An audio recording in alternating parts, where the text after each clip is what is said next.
August 22nd, 2025, in Charlotte, North Carolina, a young woman boarded a light rail train, hoping to make it home safely. She never got that chance. Her name was Iryna Zarutska, a 23-year-old refugee from Ukraine. She came to America seeking safety, a new life far away from the war tearing apart her homeland. But on that warm summer night, she became the victim of a brutal, senseless act of violence, an attack that was not only shocking in its cruelty, but one that has since ignited national debate, stirring controversy over justice, public safety, mental health, and the deep, unresolved wounds of race and politics in America. Tonight, we unravel the story of Iryna Zarutska, a life cut short, a murder that shook both the United States and Ukraine, and a case that has become a chilling reflection of the failures and fractures in modern society. Beat of silence. This is The Dark Stories. Welcome back, everyone. If you're new here, we dive deep into true crime cases that go beyond the headlines, exploring not only what happened, but what it means, how these tragedies connect to larger questions of justice, safety, and humanity. And today, we're covering one of the most devastating and politically charged crimes of recent years, the murder of Iryna Zarutska on Charlotte's Lynx Blue Line. Before we talk about that night, let's talk about Iryna. Born in Kiev, Ukraine, in 2002, she grew up surrounded by art and family. She studied art restoration, loved animals, and dreamed of working as a veterinary assistant. Her friends described her as kind, gentle, and hard-working. But in 2022, when Russia invaded Ukraine, everything changed. Like millions of others, her family fled. They arrived in the United States seeking safety, eventually settling in Charlotte, North Carolina. Iryna adapted quickly. She found a job at a local pizza parlor, enrolled in community college to study English, and worked hard to build the life she had dreamed of. She was 23 years old, young, hopeful, and determined. Her family said, Iryna came here to find peace and safety, and instead her life was stolen from her in the most horrific way. It's heartbreaking, because for Iryna, America wasn't just a new country, it was hope. And that hope would be shattered in the most unthinkable way. It was Friday, August 22nd, 2025. Just before 10 p.m., passengers boarded the Lynx Blue Line light rail in Charlotte. Among them was Iryna. But another passenger stepped on board too. Decarlos Dejuan Brown Jr, a 34-year-old man with a long criminal history. He hadn't paid for a ticket. He was fare jumping, something he had done many times before. Surveillance footage shows the two riding in the same train car. No words exchanged, no confrontation. Then, without warning, Brown pulled out a pocket knife. He lunged at Iryna. He stabbed her 3 times, once in the neck. The attack was brutal, swift, and unprovoked. Witnesses froze in shock. Some screamed, and as she collapsed, Brown reportedly shouted, "I got that white girl. I got that white girl." Iryna bled out on the train floor. By the time authorities arrived, it was too late. Brown was arrested on the platform within minutes, the knife still on him. To many, this killing felt senseless. But the name Decarlos Brown Jr was already well known to law enforcement. For nearly a decade, Brown had been in and out of jail. He had been arrested 14 times before this night. His convictions included robbery with a dangerous weapon, breaking and entering, larceny, assault, and even misusing 911. Over and over again, Brown was released. And in January 2025, just months before the murder, a magistrate judge, Teresa Stokes, approved his release after yet another arrest. That decision has since come under intense scrutiny, because that release gave Brown the freedom to step onto that train on August 22nd and to take Iryna's life. This is where outrage began to spread. People asked, how could someone with this record be walking free? Why was a man with violent priors allowed back on the street? Why wasn't he being monitored? And how had the system failed so completely?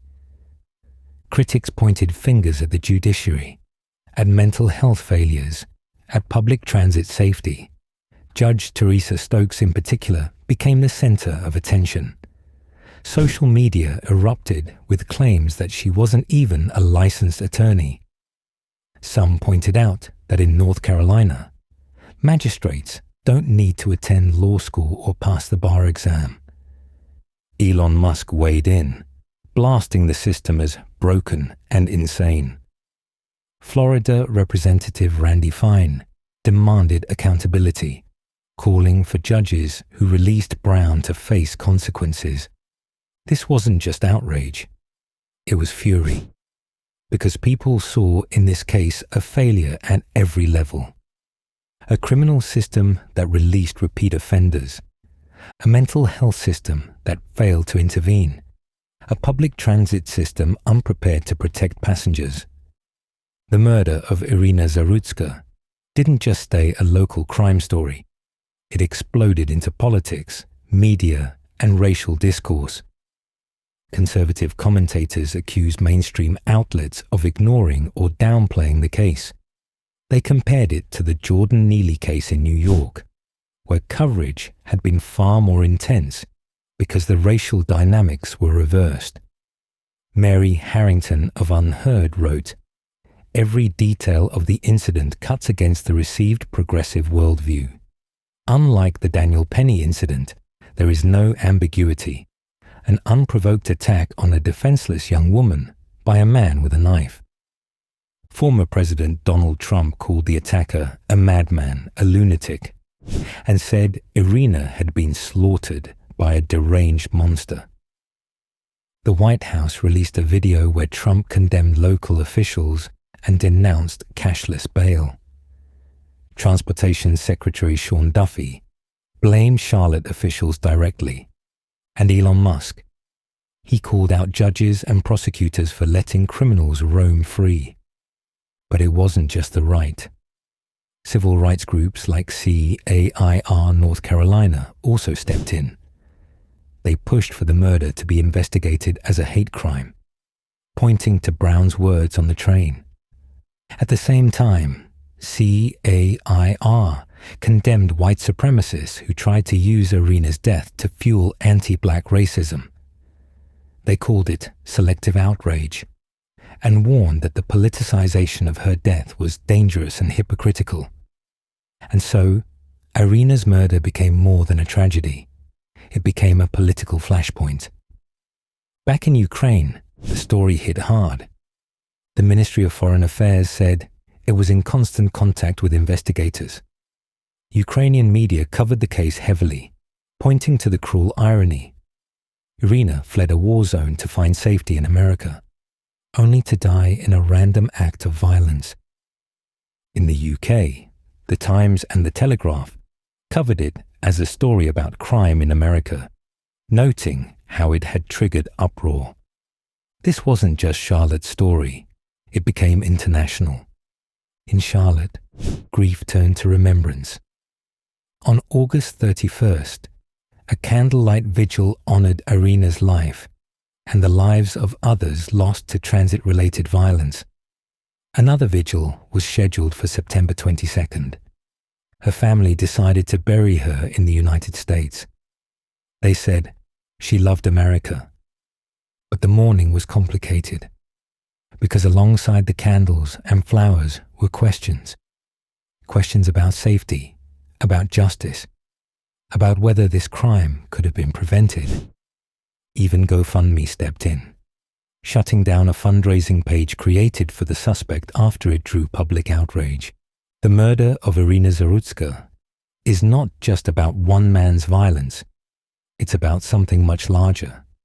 It's about how the system failed to keep a repeat offender off the streets. It's about how mental health issues are overlooked until it's too late.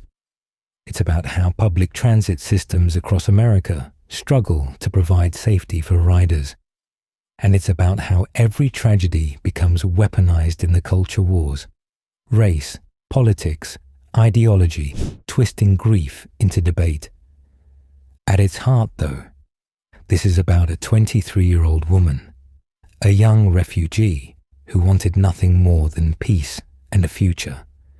And instead, she lost her life on a train car. As we look at Iryna's story, we are forced to confront not just the horror of her final moments, but the failures that allowed them to happen.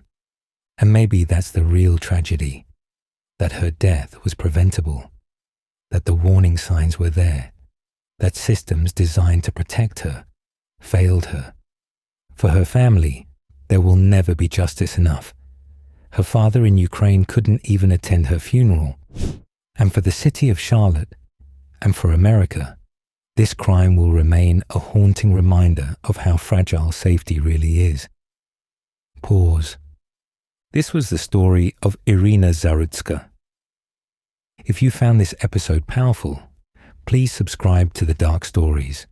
We bring you deep dives into true crime cases that matter, not just the events themselves, but the human stories and societal truths behind them. Thank you for watching. Thank you for remembering Iryna with us. And as always, stay safe, stay aware, and take care of one another.